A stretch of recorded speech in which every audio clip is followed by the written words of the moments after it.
ಶಿಲ್ಪಿ ಇದ್ರ ಮೂಲಕ ಒಂದು ಮೆಸೇಜ್ ಕೊಡ್ತಾನೆ. ಅಂದ್ರೆ ಒಬ್ಬ ಸಮರ್ಥ ರಾಜ ಹೆಂಗಿರ್ಬೇಕು ಅನ್ನೋದನ್ನ ಈ ಚಿತ್ರದಲ್ಲಿ ಕೊಡ್ತಾನೆ. ಇದಕ್ಕೆ ನಾವು ಗಜಯಾಳಿ ಅಂತ ಕರಿತೇವೆ. ಓಕೆ, ಗಜಯಾಳಿ ಅಂತ ಕರಿತೇವೆ. ಈ ಹೀರೋಗಳಿಗೆಲ್ಲ ತೋರಿಸ್ತಾರೆ ಅವ್ನು ಬಂದು ಹಿಂಗೆ. ಗಜಯಾಳಿ ಅಂತ ಕರಿತೇವೆ.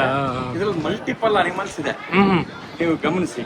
ಈ ಒಂದೇ ಮೂರ್ತಿನಲ್ಲಿ ಕಾರ್ವಿಂಗ್ ಅಲ್ಲಿ ಮಲ್ಟಿಪಲ್ ಅನಿಮಲ್ಸ್ ಇದೆ. ಆನೆ ಒಂದು, ಡ್ರ್ಯಾಗನ್ ಐ, ಹೌದು, dragon eye, fox ear, lion face, face lion face ಮುಂದೆ, ಹೌದು ಹೌದು ಹೌದು ಹೌದು, ಲಯನ್ ಫೇಸ್ ಮುಂದೆ, ಎಲಿಫೆಂಟ್ ಟ್ರಂಕ್ ಇದೆ, ಟೈಗರ್ಸ್ ಹ್ಯಾಂಡ್, ಟೈಗರ್ಸ್ ಹುಲಿ ಕೈ, ಪಂಜ ಅಂತ ಕರೀತಾರೆ, ಹಾರ್ಸ್ ಬಾಡಿ, ಫ್ಲೆಕ್ಸಿಬಿಲಿಟಿ, ಕೆಳಗಡೆ ಪಾದ, ಕೆಳಗಡೆ ಆನೆ ಇದೆ, ಗಜಪಾದ ಅಂತ ಕರೀತಾರೆ. ಅದ್ರ ಮೇಲೆ ಕ್ರಾಕಡೈಲ್ ಶೇಪ್ ಇದೆ, ಇಲ್ಲಿ ಕ್ರಾಕಡೈಲ್, ಇದ್ರ ಮೇಲೆ ನವಿಲಿದೆ.